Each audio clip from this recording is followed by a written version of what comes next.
Hi and welcome back. Today, and by popular demand, I'm going to talk about the law on open access land and how it relates to camping and other activities on open access land. But first, if you're new here, please do hit the subscribe button and the bell icon so you get notifications of new videos. That really does help my channel grow. So rather than just give you a bunch of links and tell you where to find the legislation online, I thought I'd take you on a whistle-stop tour of how a barrister will look through the law to research something and find a definitive legal position on any given situation. Firstly, and unsurprisingly, there are countless textbooks on any given topic that we want to research, plus there are legal databases that we can access which plug us straight into all of the legislation, updates, journals, discussions, case law, and so on. Now, as you'll recall from my previous video, there is a right to roam on access land within certain parameters. If you missed that video, I will link it as a card now so you can go back and watch that video first. So in order to understand how the law works with roaming on open access land, I thought it might be interesting to dive right back to the beginning on land law and give you a very brief and simplistic overview on how land law actually works. First of all, and just to note, this video is centered around England and Wales, but I am happy to look into other areas in the questions if you leave your comments below. So first of all, it's important to understand how landholding works in England and Wales. Many of you may have heard the phrase that all land belongs to the Queen. And this is right, but more accurately, the land belongs to the Crown, and therefore the only person capable of owning land is the sovereign, which at the moment is the Queen. This notion, of course, originated in the Norman conquest in 1066, and it persists today. So you may think, therefore, how does one person own a property if all of the land belongs to the Queen? So the simplest way to explain this is that what the person actually owns are a collection of rights and duties in respect of that land.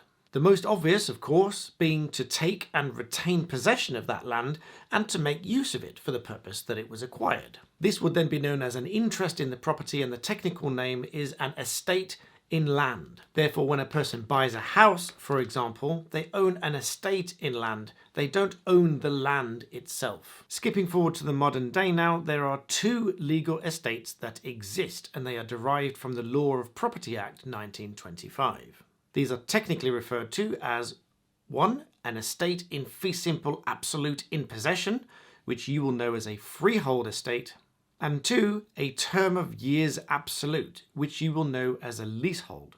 And very simply, the leasehold came about because the freeholder was allowed to do what they wish to do with the freehold of that estate, and therefore they can sublease it, create a different kind of estate in land to someone else for a period of years.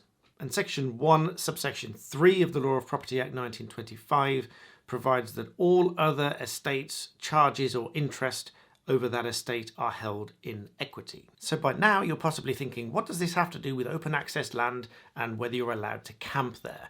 Well, now, hopefully, it's all going to make a little bit more sense. Simply put, virtually all land in England and Wales, or more properly, all the estates in land in England and Wales, are owned by somebody, whether that's a person, a company, corporation, public authority, and so on. Now, if you think of what you know to be the freehold in an estate in land, that is absolute possession. That means that within very limited restrictions, that owner of that estate can have absolute possession, which means it's the right to occupy that land and exclude anyone else from it.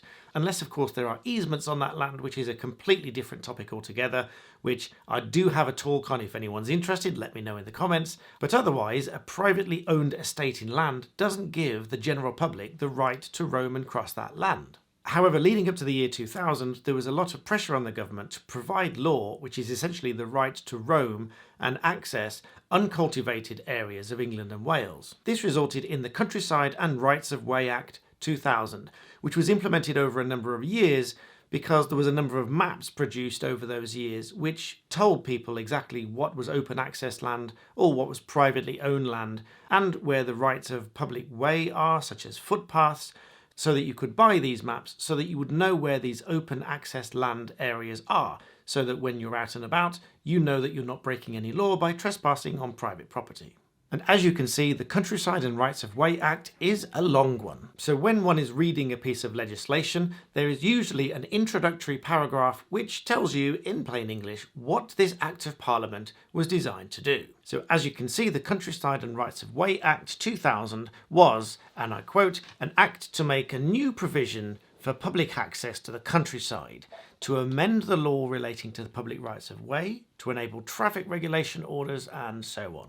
In other words, to provide for the right to roam on certain areas of land. Also, when reading any piece of legislation, there are almost always definitions at the start of the Act which tells you exactly what certain terms mean. This Act is no different in that in Part 1 it gives you the definition of open access land, which broadly speaking means any land which is shown on a map as open access land. And at this point I'll take the opportunity to give a shout out to Paul Messner's channel, which I'll link below, although he doesn't know I'm doing it yet, because he gives a great visual guide as to how to find open access land on an Ordnance Survey Explorer map. So back to the Act. Section 2 of the Act is where the right to access this land is derived from. You'll see in Section 2, subsection 1, any person is entitled by virtue of this subsection to enter and remain on any access land for the purposes of open-air recreation, if and so long as he does so without breaking or damaging any wall, fence, hedge, stile, gate, and he observes the general restrictions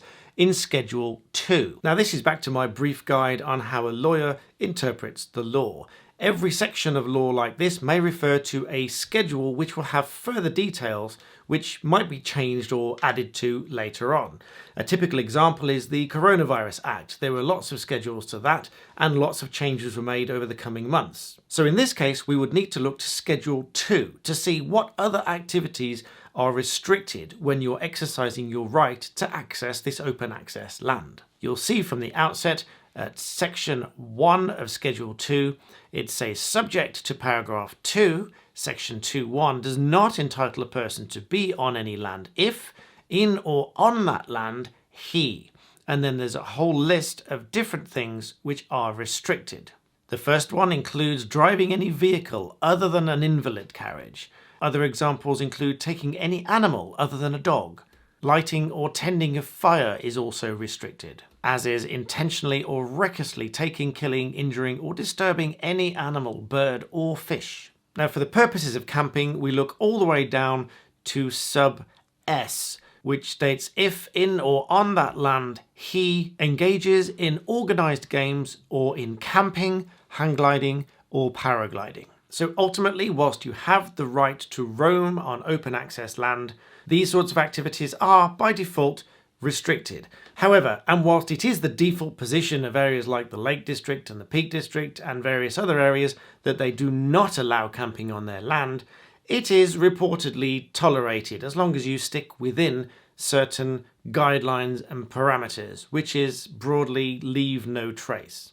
Again, I'm going to defer to Paul Messner's channel because he has lots of videos talking about leave no trace whilst camping, and I don't think there's a need to repeat everything he said in one of my videos. So you may now be wondering, how does land become open access land in the first place? This essentially is where the estate owner declares the land as open access land, and then it gets marked up on relevant maps so that you can find it as open access land, and then you know that it's somewhere that you have the right to roam. The provision for this is in Section 16 of the Act, which provides that any person that owns the freehold or a lease of at least 90 years can declare the land as open access land.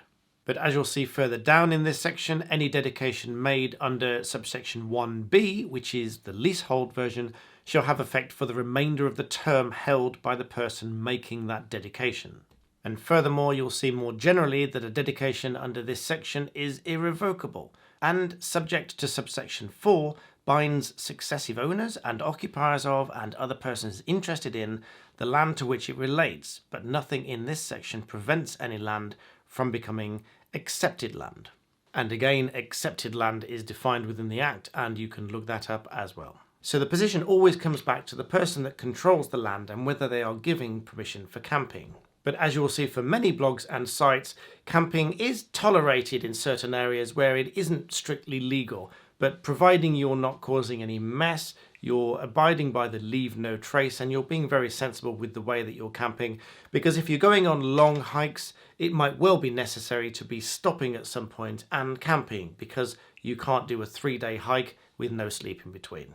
So that was just a very quick overview on where these laws come from. It's by no means complete, as you can see from the length of the Act and the size of the books, but I'm happy to look into specific questions. Why not check out my channel memberships if there's specific areas of law that a number of you want me to look at, and I can focus much more time on those areas of law if that's what you're interested in.